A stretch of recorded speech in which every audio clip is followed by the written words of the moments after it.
Good evening. This is Peter Lorre. Would it bore you to hear a tale of tragic murder? Are you unwilling to sit through the telling of a strange and horrible story? The brief narrative of a man caught in a web of evil? You're not? Then, my friends, keep right on listening to the Mystery Playhouse.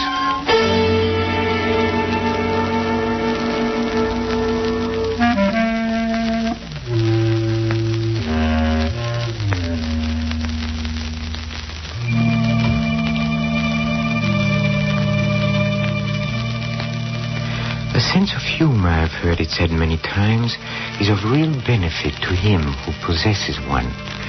This particular sense has come to be so generally admired that it has attained the stature of a first-class virtue. Well, the fellow whom you're about to meet, while hardly falling into the virtuous category, he does have a sense of humor. Things like murder or hate and madness, or someone telling him his mother just died, practically rolls him in the aisles. He loves a good, ghoulish joke. Oh, and he loves to tell them, too. He's about to start one now. So follow me, please, to the inner sanctum and your host, Raymond.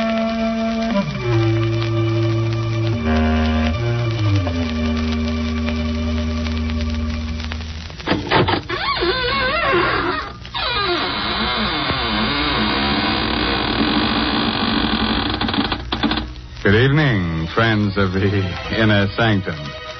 Now, come in, won't you? This is your host, Raymond, again, disturbing the peace. Say, have you ever had the screaming memes? Did you ever get an attack of the yelling and wailing jitters? Do you walk in your sleep? Do you ever wake in the middle of the night shrieking at the top of your lungs? Oh, you do? Well, you must be an awfully hard person to live with.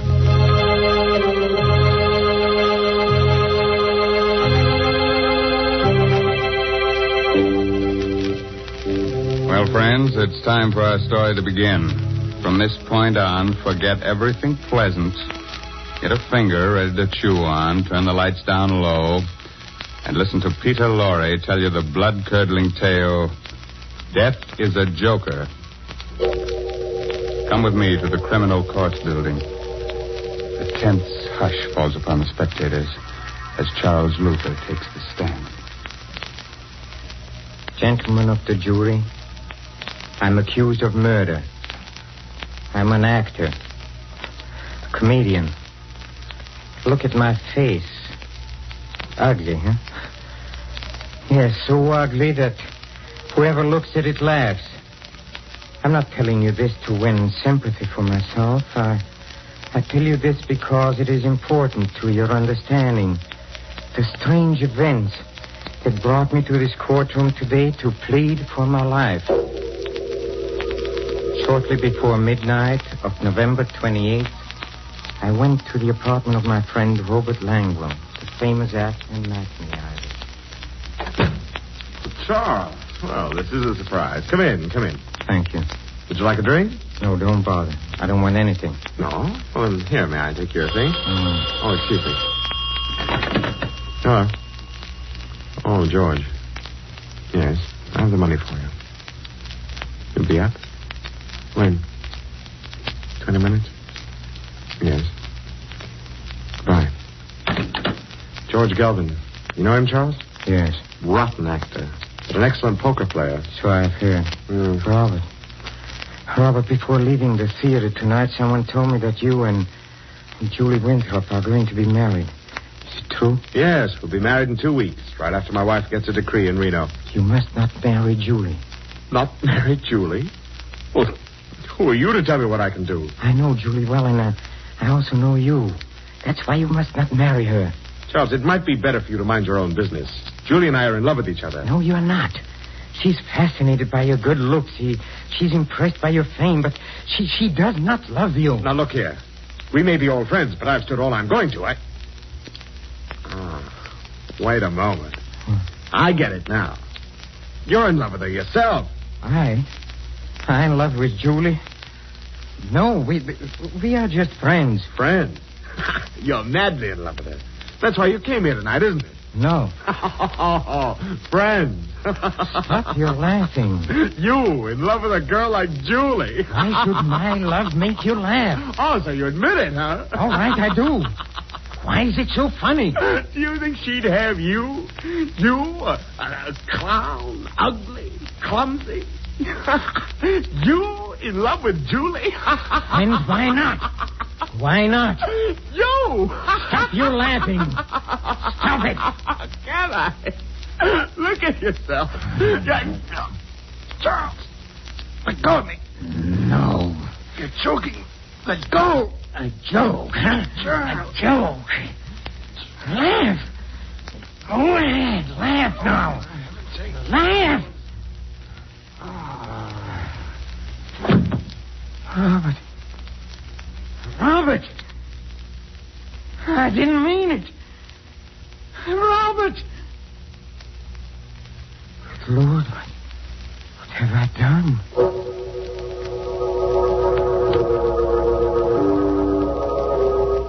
I rushed out of his apartment, trembling. I turned my coat collar up to hide my face. The streets were crowded with people coming from the late movies and restaurants. I tried to make myself act naturally, but it was impossible. Everyone I saw, every pair of eyes that looked at me, seemed to accuse me of my crime. I stopped, waited for the light to change. Paper, mister. Morning paper. Read about the Reynolds execution. Here, let me have one. There you are. I didn't know Reynolds was to be executed tonight. Yeah, they burned him. Well, he deserved it. Murdering his friend like he did. Oh, wait a minute, mister. You forgot your change. Oh, never mind.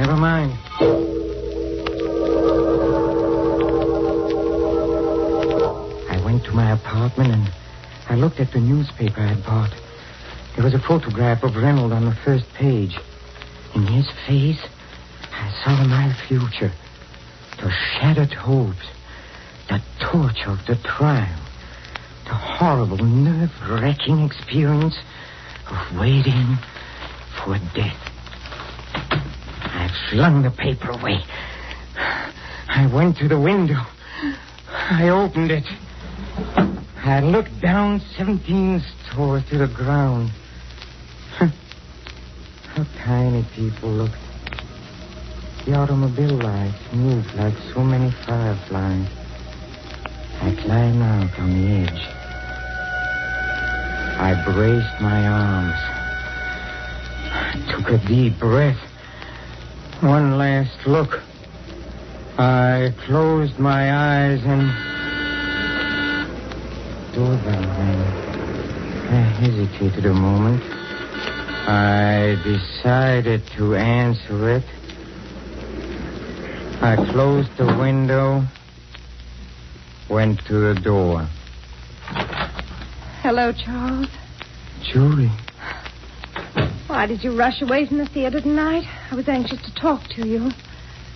Talk to me about what? I need your advice, Charles. What's wrong? Well, it's Robert. What happened? Well, nothing happened. It's just that I'm not sure I love him. Not sure. Yes, when I'm with him, everything seems all right. He's handsome and charming, but when I'm alone, I begin to wonder and to doubt. Why? Can't you guess why? Yes. You love someone else? Yes. Oh, who is it? You. Me? Yes, that's what I came here to tell you. That's why I don't want to marry him. Me? Yes, I would have told you before, but I was so afraid of making a fool of myself. You didn't seem to care. I didn't care. Julie, this is crazy. I loved you from the moment I saw you. You love me? Yes. But, darling, why didn't you tell me? Tell you?